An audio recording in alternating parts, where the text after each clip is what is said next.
Hi, so hello everyone, and welcome to the Leadership Ladder podcast, brought to you by BAME On The Move. Today's guest is an ambassador for female empowerment. She set up Naked Truth, a communications and networking company, which she started at 19 years of age, just had one client and is now a global powerhouse. She also has a private psychology practice, which is constantly subscribed up to the hilt. In addition to these achievements, she's also set up the Baton Awards, which is for female empowerment to celebrate women past, present, and future. So without further ado, we'd like to welcome Diahanne Rhiney. Hi, Diahanne. Hi, thank you. I didn't recognize the person you're talking about.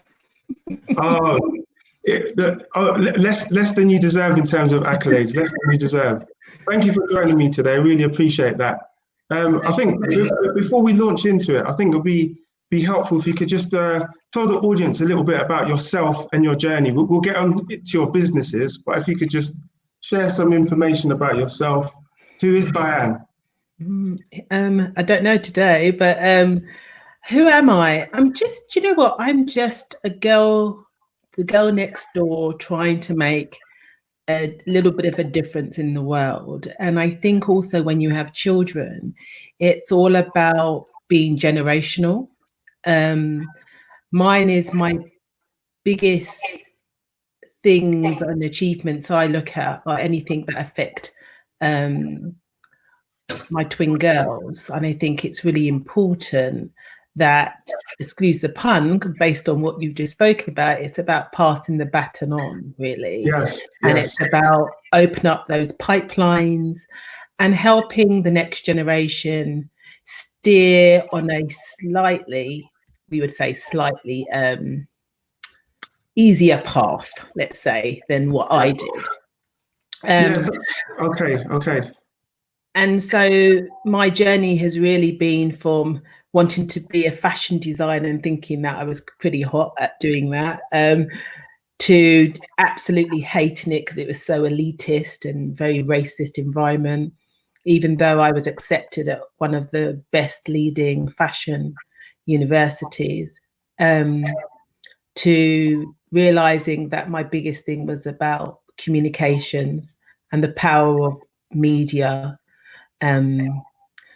to then branching out and later on in life doing my doctorate, and starting a charity and many other things. So it's not being, I always planned to be my own business owner. I never wanted to really work for anybody else. Yes. So that was definite deliberate on my part. But the journey, the way it all happened, is not quite what I anticipated, and there's been some great highs and some great lows. Okay. I remember from one of your previous talks, one you spoke about humble beginnings, so starting off in an estate, and also one thing that I remember quite profoundly was you mentioned that while she was at school, one of your teachers, you explained to them about your passion for English and about how you'd like to become a journalist one day. And they said someone of your color had no need to learn English or something like that, no need to learn English and literature. I was really shocked by that. The funny thing is, you know, the things that you remember, you always remember the teachers that you really liked or the teachers that were awful. And unfortunately, Mrs. Lankford, you know, God rest her soul, was one of the ones who was just awful and very racist. And to be honest, I've always had a passion for English, always. And she basically said, why do people of your colour need to learn English? I don't know what she thought we spoke, but she just said to me that I should really look elsewhere and that English really shouldn't be one of the main things that I'd want to go into. But I've always loved English, and to be honest, you know, when your instant spirit is to cuss the woman down, but I wasn't raised like that, you know, and I just thought, you know, let's play fool to catch wise, as them said, up in her to frighten. And so I just thought, you know what, she's already got her education. Let me really get the grades that I want to achieve, and then show her that we are more than capable. So you channeled that anger rather than and I was angry because I just thought, how dare you? And I remember there was a girl who is a Jamaican girl, so funny. She was told very similar to what I was, and she just cussed the teacher. Oh my God, I remember feeling so embarrassed. She cussed them in proper lingo that I'm sure they didn't quite know what she was talking about. And she got expelled. And I just thought, you see, if I'd gone down that route, they would just get what they wanted to prove that we're no good, that we're angry black female, whatever they wanted to say. Because I went to an all-girls school. But I remember when I got my grades and I excelled. I mean, I literally excelled, and I did. I passed a lot of my education earlier than anticipated.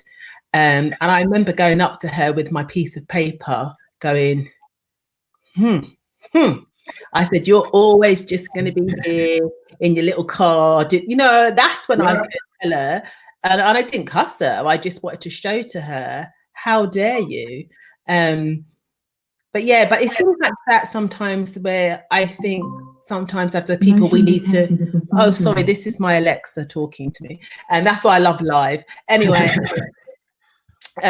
it's really about us channeling those negative experiences for a positive end for us. So yes, but I actually enjoyed school. There were some ups and downs, but I actually enjoyed school because I love learning. I always have.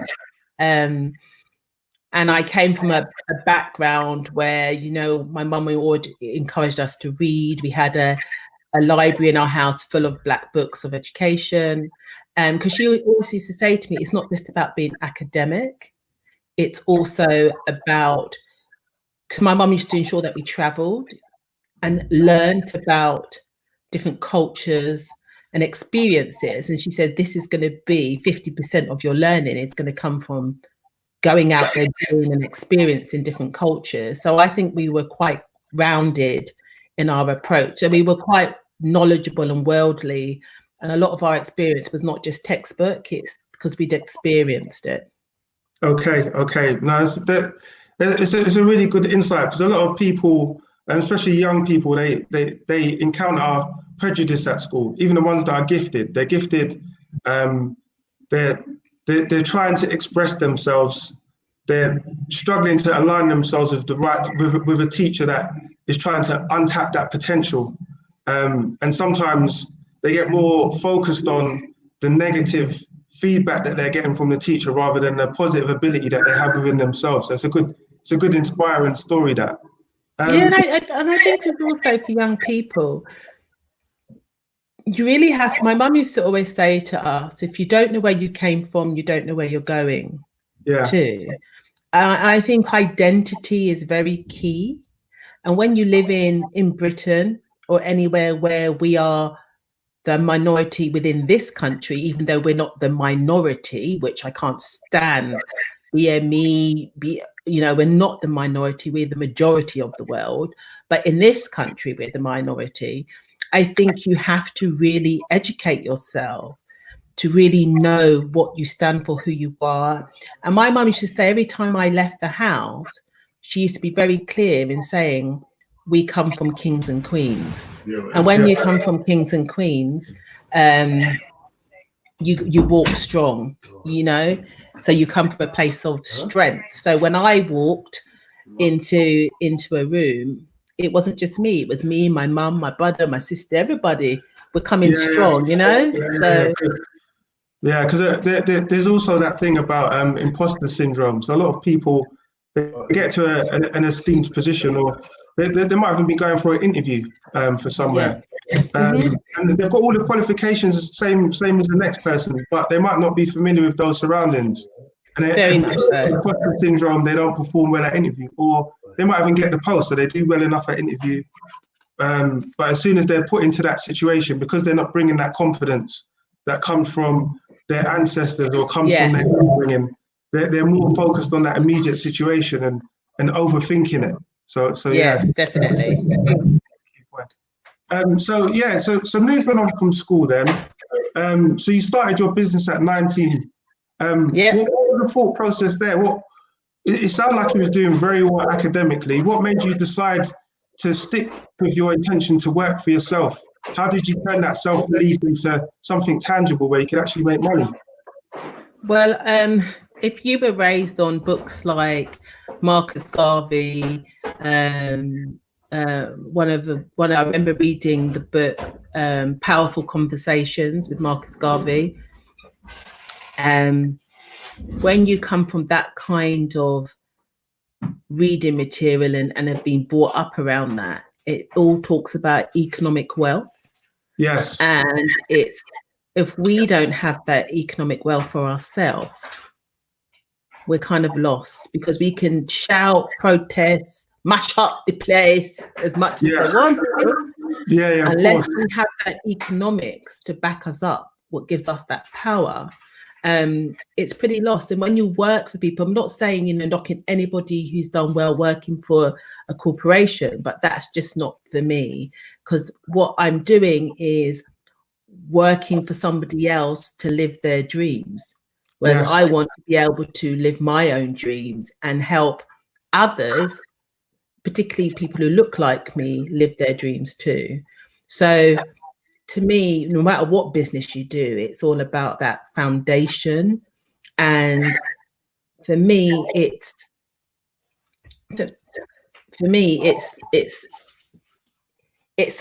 a combination of a collection of people, not just me, when you want to move forward, because no one's an island.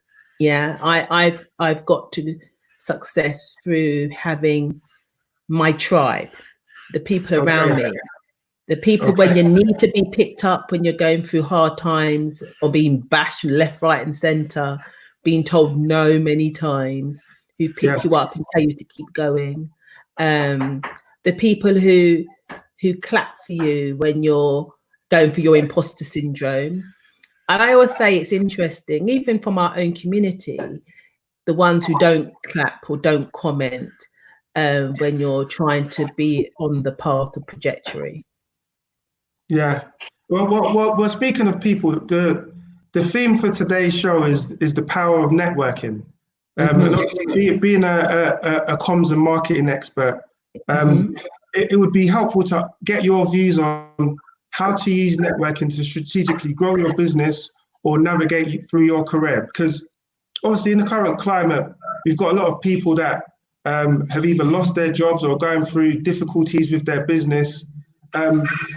These individuals might have contacts and not really realize how to make the most of these contacts. So just based on your experience, what kind of key tips would you share looking back at that 19-year-old now? What would you tell that person, or someone else that's struggling with their business, trying to amplify what they're currently doing?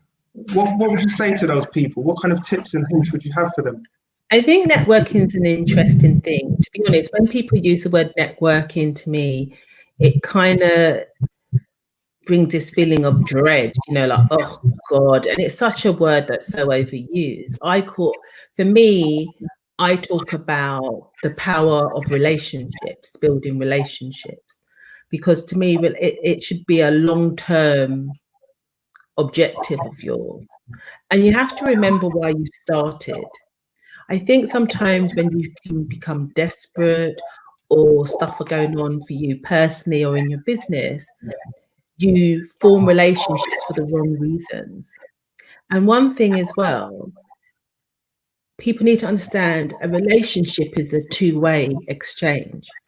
I find when I've gone to some networking events, people are, right, I need to meet this person, I need to get this, all about them. Yeah. When actually it's a mutually exchange of whether it's conversation, skills, potential collaboration, And I think that's really important. Know why you're going to an event, let's say. If there are people that you particularly want to get to meet, do your research on them. I've been amazed how many times I've been asked something and they don't even know the spelling of my name. Yes. And I always find that really, really a bit knocking. So, I mean, I tell everybody out there, if you send me an email, my name's not spelled right, it goes in the shredder.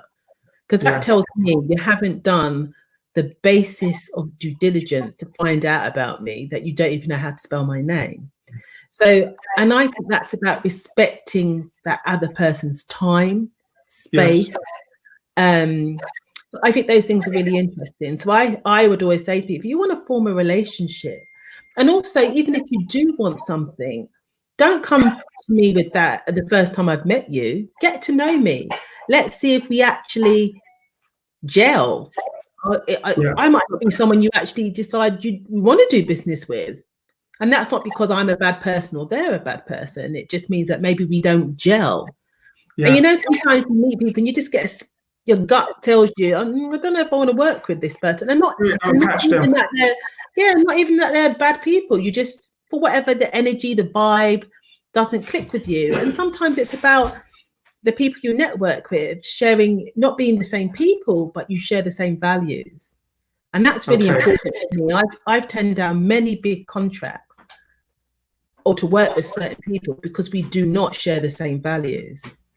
And I have to be able to look myself in the mirror and be very clear of why I had that relationship, why I took that money. As my late mother would always say, not all money is good money. Too true. Too true. I think it would be helpful to touch on the Baton Awards, because there's a lot of people that want to celebrate the good that people are doing. There's people that have a vision, because I imagine it started off as a vision. I know from previous conversations you wanted to honor your mum and the good teachings that she had bestowed upon you and recognized other good women within the community. How did that vision start? Where did that idea come from, and how did you grow it from an acorn into an oak tree? You know, it's all about getting role models. It's about looking at people who look like me. And also, it also came about, which actually cemented the idea, because I always wanted to honor my mum, and because she used to go out into the community and teach them financial wealth, how to be debt free, and lots of other sort of stuff. But the one thing what I think is really important, I went to do a talk at a school, and there was a young lady there, who said she wanted to be a newsreader. And I said to her, oh my God, have you heard of Moira Stuart? She looked at me and said, who? You know, because she probably not on the Twitter, you know, because we're not on the Twitter and all the business, you know, which you think, oh, you know. And I said, well, Moira Stuart paved the way for people like you. And what disturbed me is she had no clue that she was going into an industry, and a black girl, that comes with different things and hurdles that you're going to have to travel. So I thought, you know what? Everybody hasn't been blessed like me, and I see it as a real blessing to have parents that I can call my number one fans, my biggest role models. Yeah. So mine isn't, sorry, I like Oprah, but she's not my biggest number one role model. My mum was, my dad is, you know. And I thought I'd like to do an award where we honor the women before me, honor the present women of color going through the journey, and honoring the ones up and coming. And the reason why I called it the baton is because it's all about passing that baton on. And I always thought about a relay. It's teamwork. You know, it's about passing that on, generations to come. So to me, I don't care if you put the baton up, left, right, down, sideways.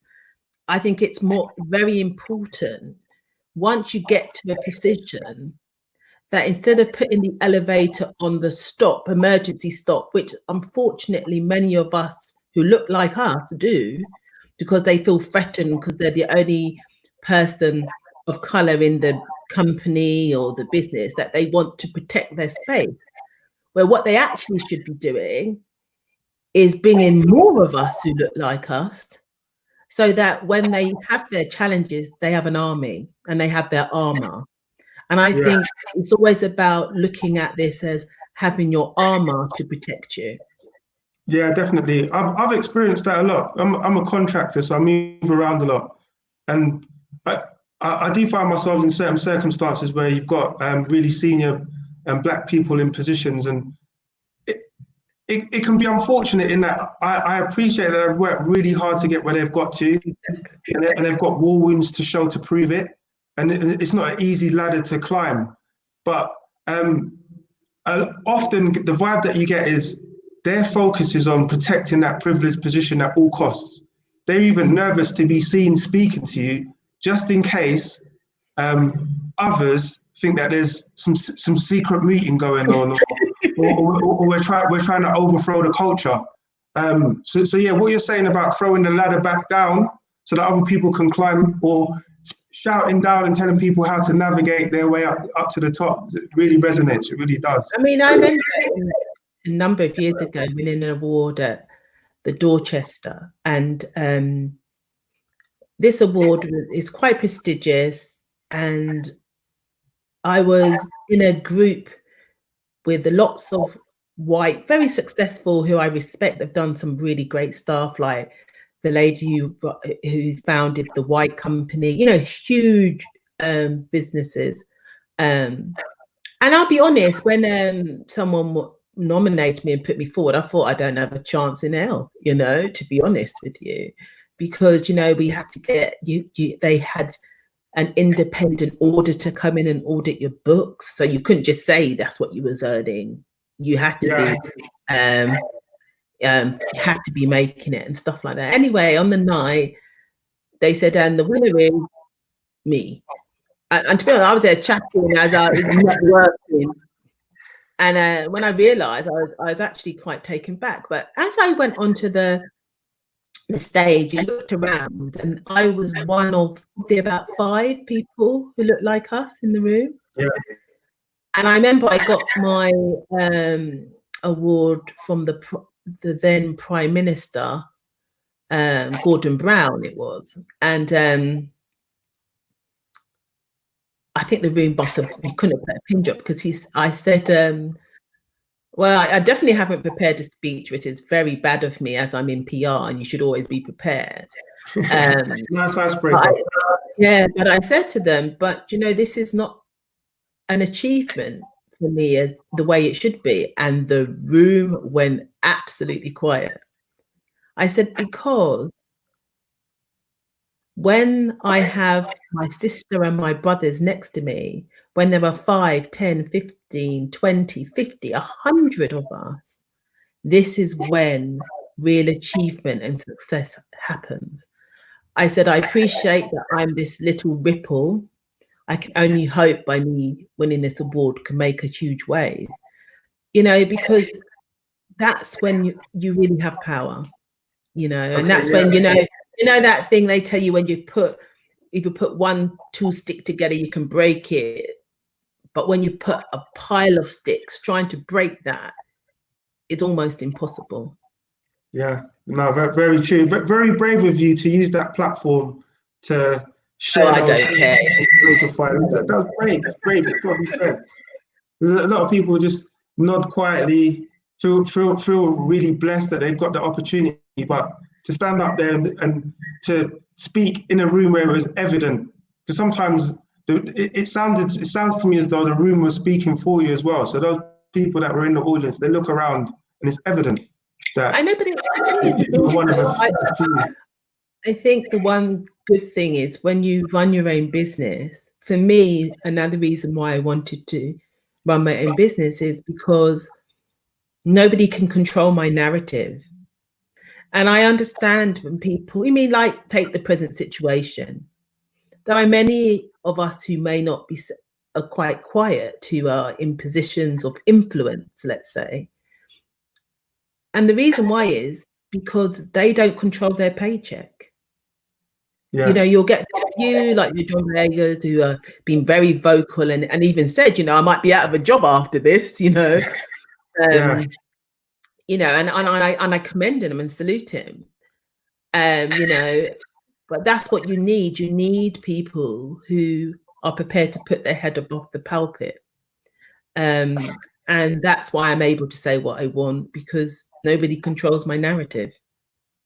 Yeah, no, definitely. I think it would be helpful just to understand a little bit about your approach in terms of personal growth and self-improvement, because I think there's a lot of people out there that are not entirely sure what they want to achieve and how to achieve it. There's lots of information being thrown at them, but it's helpful to hear from someone that's been able to use techniques to their benefit and to help others, what techniques they've used, how they've educated themselves, how they've been able to elevate throughout their career. So if you could just share maybe some of the books that you read, some of the things some of the habits that you have and that you'd recommend others could use, I think that would be helpful also. Well, the thing is that I do is I'm a bit of a perfectionist, which is not always a good thing. But I remember going to 10 of my friends, all very successful in their different fields, and I looked at myself as a brand, as a product, and I thought, you know, I've got to have someone in marketing, I've got to have someone to do web policy, strategy, you know, all the different elements, finance. And I picked individuals in the relevant different areas of me as a brand and my business. And I sent them a proposal and said to them, you know, and I was upfront, you know, some of these people are very, very busy. And I said, and some of them knew me, but maybe not. Some of them knew me well. Some of them just knew of me. And I said, I would like you to spare one of your Saturdays. I will pay for you to come to an hotel, pay for your lunch, travel, and I will send you ahead of the day images of my website, all the stuff about me. And basically, I had a focus group on me. Now, let me tell you, you've got to have some broad shoulders, yeah? Because so was that one? So just to clarify, was that one person after the other, or did you ask? No, I had them all as a group. All right, okay, mastermind group. All right, okay.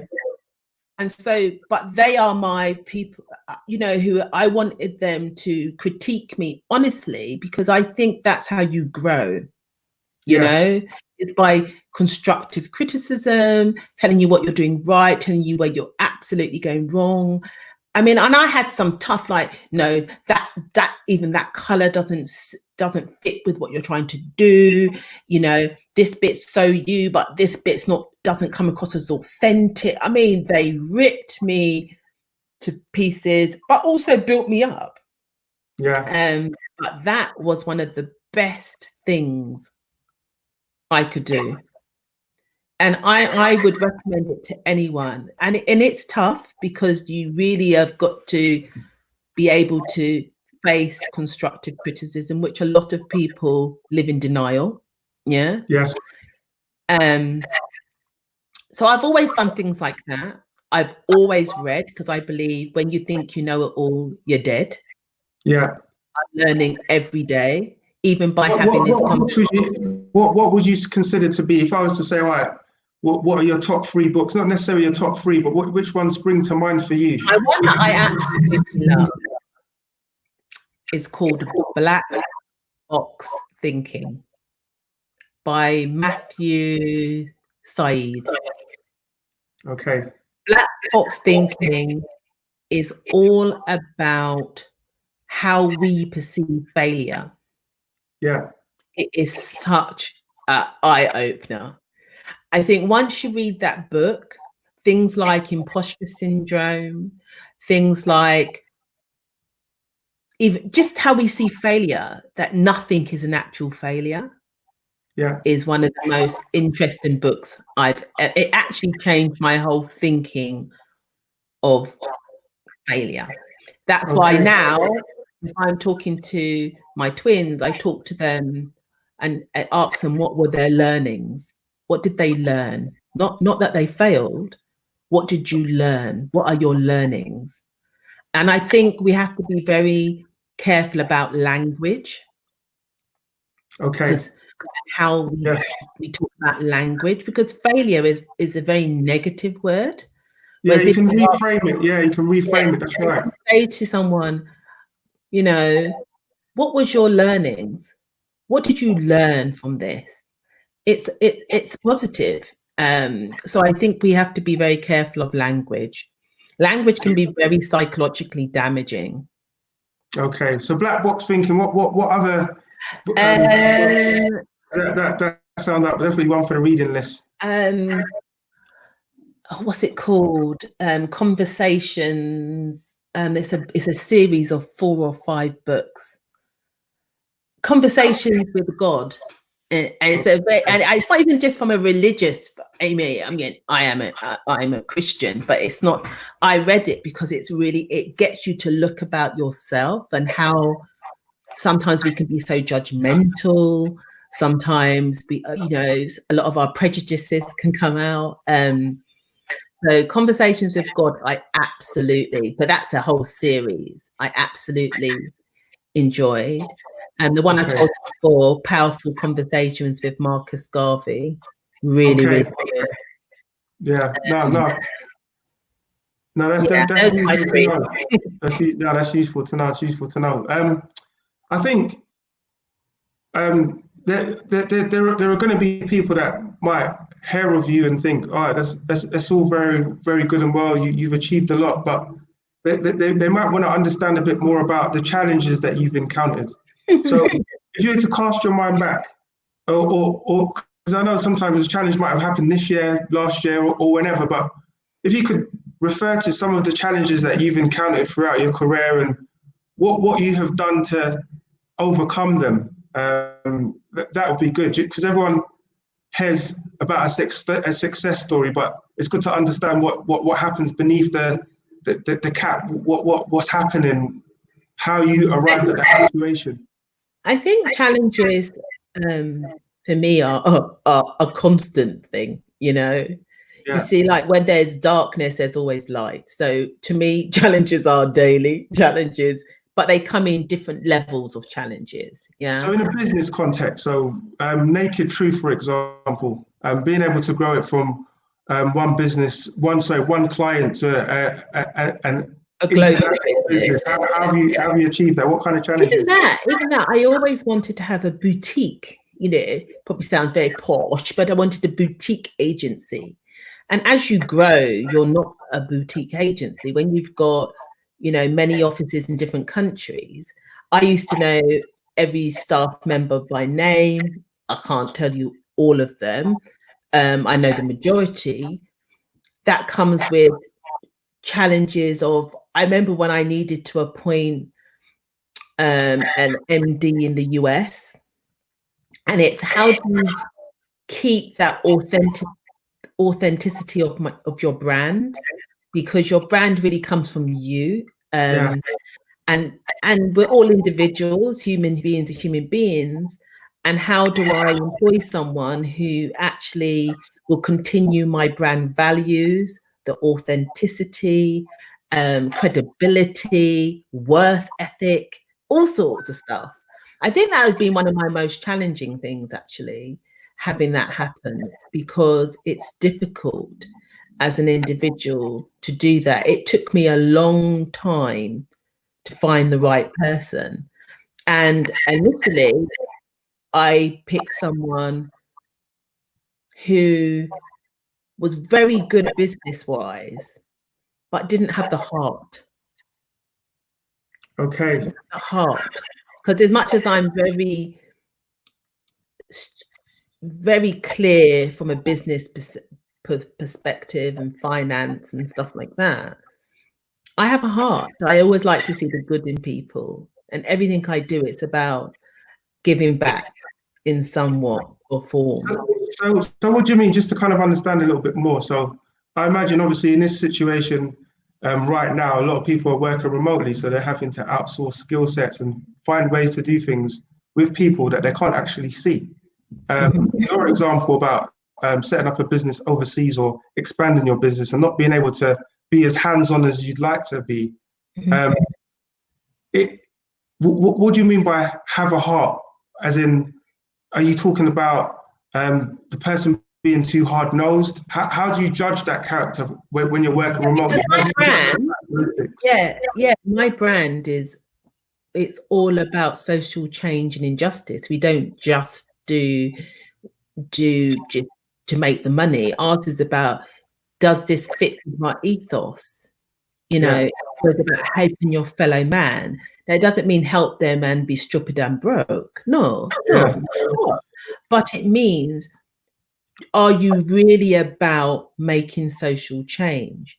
Whereas the person I initially employed was very good about bringing money into the company, but did things which was not about heart, wasn't about the core value of what I stand for.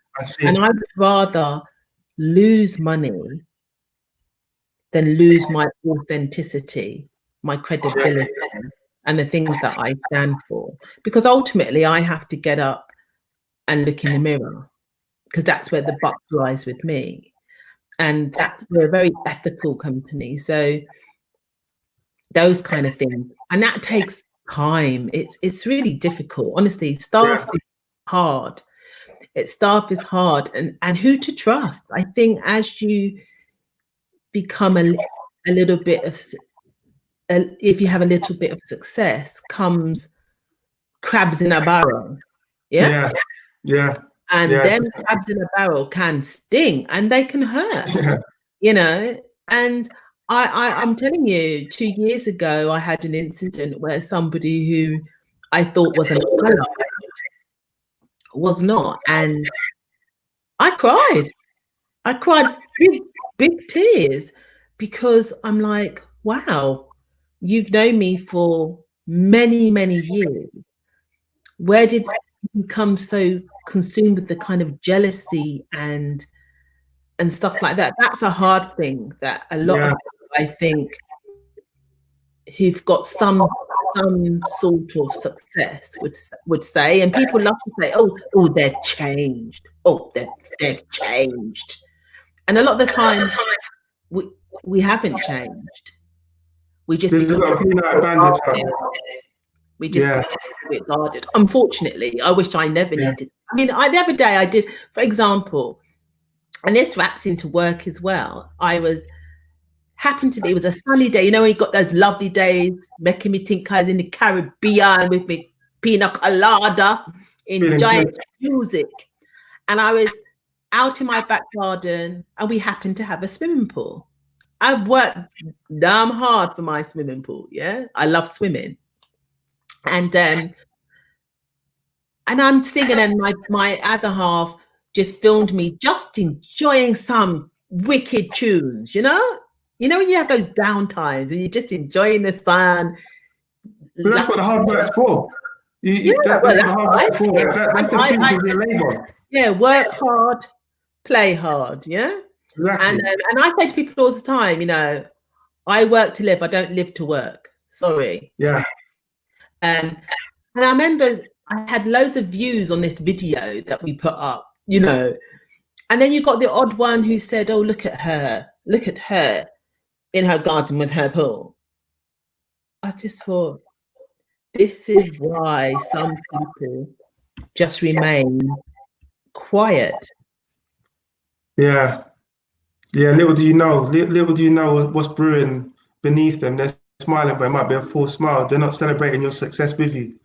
Yeah. And I'm telling you, when I see especially Black people who look like us doing well, I want to high five them.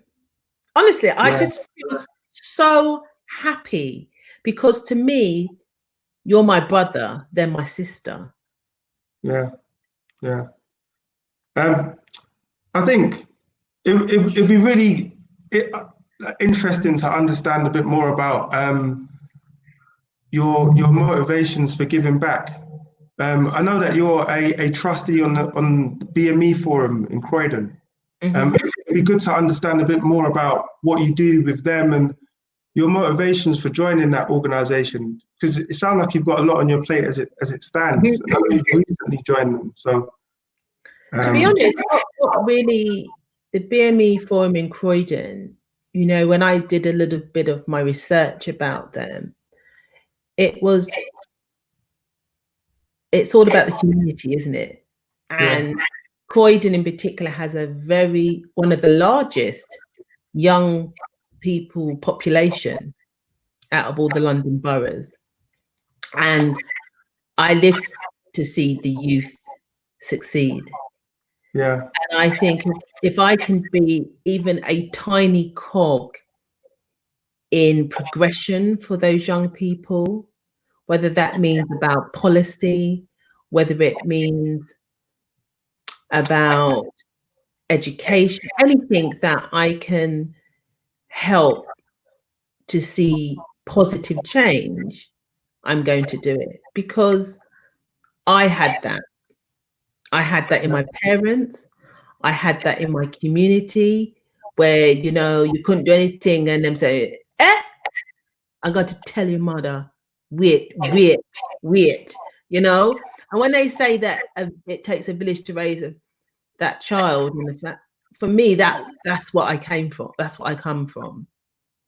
Yeah. You know, I was, you know, when my mum died very suddenly, and she had thousands of people at her funeral, we'd catered for 400. Yeah, so you know 400 is not going to feed the amount of people who come. Yeah, you got a lot more fish to fry. Yeah. I'm saying to you, when it shows how you live your life, this is what is, to me, my biggest motivator is about legacy. And people left the church and they said, listen, we're going to fry some fish, going to do some dumpling. And when I say the community came together, not one person went hungry. Now, if my mum wasn't about change, about her community, about giving back, about being honest, authentic, about being an educator, all those people would not have been there. And that tells you a lot. It tells you a lot about the person and how they lived their life. My mum was all about giving back. My mum was all about helping your fellow man. And I would hope I've carried on that legacy of hers, because that's how I was raised. And I didn't get to where I am today without really, really good people. And I mean, like the Baton Awards you touched on that, is very personal to me, but that's team. I have Serena, I have Sarita. I've now really got people on board like Sharon and Nicole. And what I'm saying is, and there's so many people who volunteer, there's Marcia, I mean, I could go on, Kenny, Lord Hastings, on and on and on and on. That only happens because there's a team of us. And we all give our time for free. We don't do it. The money goes to charity. It doesn't make a profit. It's got nothing to do with that. It's when you see last year, you have a young girl, 13, 14-year-old girl, Kenya, stand up and feel empowered, who gave a phenomenal speech. And she's a business owner. I tell you, you think 19, I tell you, I'm missing a trick. That's when you know, for me, and I know there's people who might be listening who are part of the team of the Batons. We're tired. The next day we're mash up. You know, but guess what? It's a different kind of mashup. It's a mashup where you smile because you just saw that change, you know, that slight tipping of people really understanding, and the amount of people who said, God, it was so nice to see Black engineers, to see, you know, these people who are just humble beings doing some extraordinary things. You know, I was really surprised when I was there myself that you were able to occupy the House of Lords. Like, it's not easy for someone to be able to secure a venue at that level. I know we've spoken previously about diversity and inclusion. There's a lot of people that are working on initiatives and claim to be diversity and inclusion specialists. I know it's something that you started very early on. That was one of the core themes of your business. What's your views on that space in terms of what you think's working well, what you think's not working so well? Well, I would definitely say that it's become a bit of a buzzword, isn't it? You know, diversity. It's like people are on the bandwagon. The one thing I say, I wrote an article recently for The Voice, and you know, sometimes you just have to just tell it how it is, yeah. And you've got, actually, anybody who tells me they're a DI consultant now, I think I vomit, you know, because I've just fed up, you know, because it's, when you go to them, let's take the Baton Award, when you go to certain corporations who have these big D&I and we're here, but they never have any budget. Yeah. How serious are you? No, you have no budget. You have budget for the LGBTQ plus, which is fine. I have no problem. But why you have no money for anything Black, BAME, I hate the word BAME, I'll tell you now, but Black, BAME, all of these things, where is the money? Anybody who's serious about an initiative, about a movement, about change, put a budget.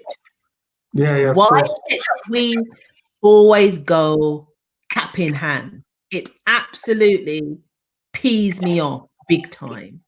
So people talk a good game, but when you actually get to those boardrooms, them not have no money to do nothing. Yeah. The proof's in the balance sheet. Yeah, I know what you're saying. Look good. Yeah, looks good. Yeah. Their brochure. You know, it's like when we had the Olympics. We won the Olympics on diversity. Yeah, we won it all about inclusion and how Britain is the most diverse place and speaks so many languages. And there was this big budget for marketing.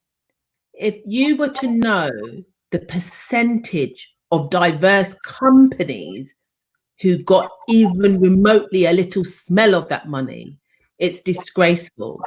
Do you know that when the Voice newspaper went to get the accreditation so they could cover the Olympics, they were denied accreditation? It took us to lobby and sign a petition before they were given their accreditation. Absolute nonsense. Yeah, that's diabolical. That's diabolical. That most of some of the teams and you didn't give them accreditation. I just think that's just outrageous. Yeah, no, definitely agree. Like you touch on injustice there, and I think to bring this to conclusion, it'll be good to get your views on the Black Lives Matter movement and what you think's working well, what you think's not working so well, and maybe some constructive criticism, because there's people that want to do something positive, but not entirely sure how to make a positive impact. I just think we start with, protest. I don't agree with violence. I do agree with protests, peaceful protest, because protest is the start. That's where we get the attention, Yeah. The next thing is being strategic. It's about supporting Black businesses. It's about building up our economy, our own banks, where we then have power.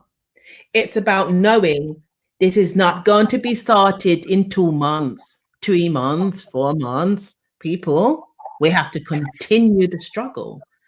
When they boycotted the buses in America, and we all know the story, but what people don't know, it took over a year of them not getting on that bus. So when we go to our we go to let's take me as a woman, yeah? And men, but me as a woman, and I like my little hair grease and stuff, you know, because me have me lock down hair underneath this, but me like my little grease and stuff. And we go out there, and we all know that most of the people who have the hair shops are Asian, yeah?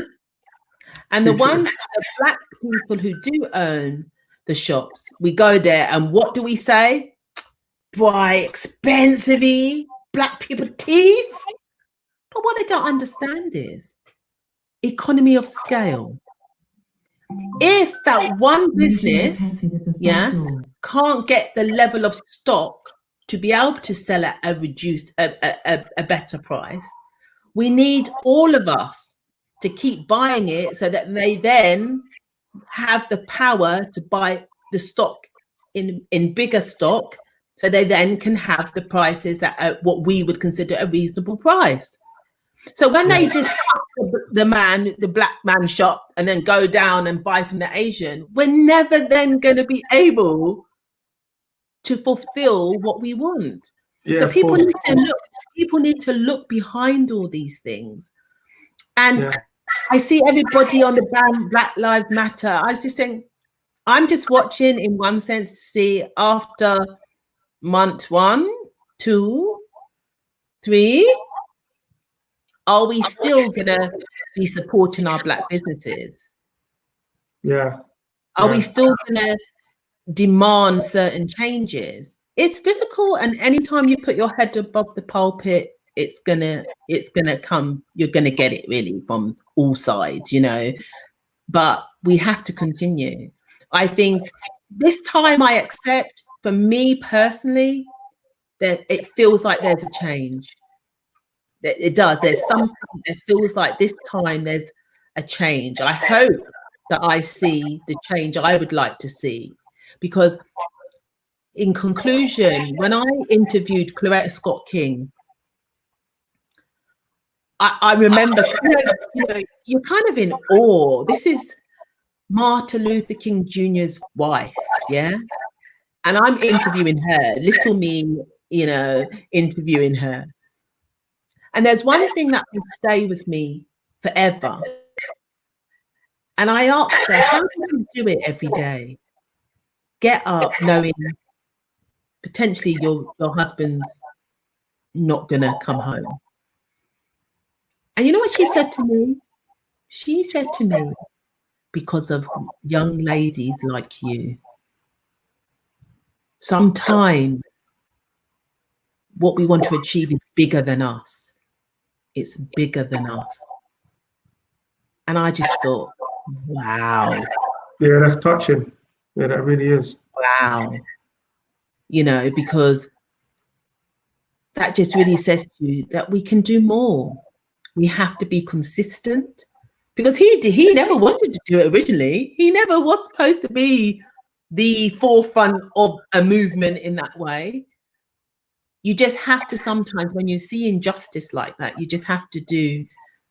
For me, I look around and what we saw with George Floyd is modern lynching. I tell everybody, it's a modern version of lynching. It's just that these days we've got the technology to capture it, and we've got the ability to unify without speaking, to unify potentially strangers, and gather. But I do take your point. I do hope that it's not just a phase. Yeah. We don't look back in 6 months' time when lockdown's over and people have got their usual busy lives and are out and about. We don't look at it as, oh yeah, we did come together for that month. If we see long-lasting change as a result, like we did with what happened with obviously Rosa Parks, an event happened and then there was mass change afterwards. If it's on that scale, then that would be amazing. That would be amazing. And I do feel it's global. there's a global difference on this one. So I just hope that that's the case. I can do my part. I support Black businesses always. And if I can hire people who look like me, who's got the skills, because there's so many talented people out there. You know, I'll try to support. In my mum's name, we have the Rhiney Awards, and every year I pay for someone's university fees from a you know, hard to reach environment. So I do what I can in the sense of, and I don't do it to get any glory. A lot of the people who won the money to go on and do some great stuff, just seeing them achieve is the biggest thanks I can ever get, because like I said, it's that passing the baton, and seeing them go on to success is my success. I always say that. When you go on, Roy, to be successful, it's my success. It's my children's success. Yeah. And I think that's really important, that we need to understand we're in this together, but we have to be consistent. We have to be strategic. We have to love each other again, because I'm sorry, I know many of your listeners won't like what I say this, a lot of us are mental slaves still. When I speak to a lot of my fellow, whether it's in business or personal, my friend, when you actually start to unpick what's been said and how we really truly feel about ourselves, and we all know why, divide and conquer and all these stuff, but when are we going to put a fork in the ground? So for me, that fork is no. Yeah. No more. Yeah. Yeah. Yeah. And I have to rely on you, Roy, your listeners, your watchers. I have to rely on them also, so that my girls have a different road to travel.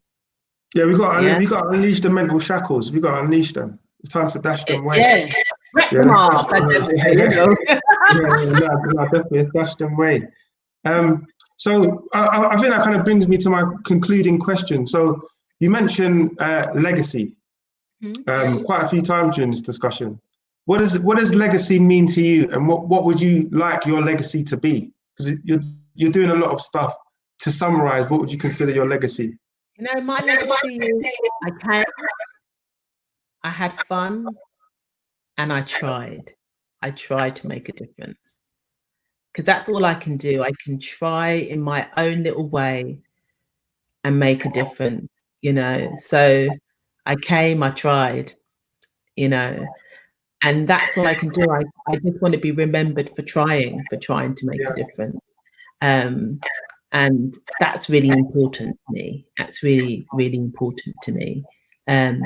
Because like I said, I've been blessed, and I've been blessed with some amazing people.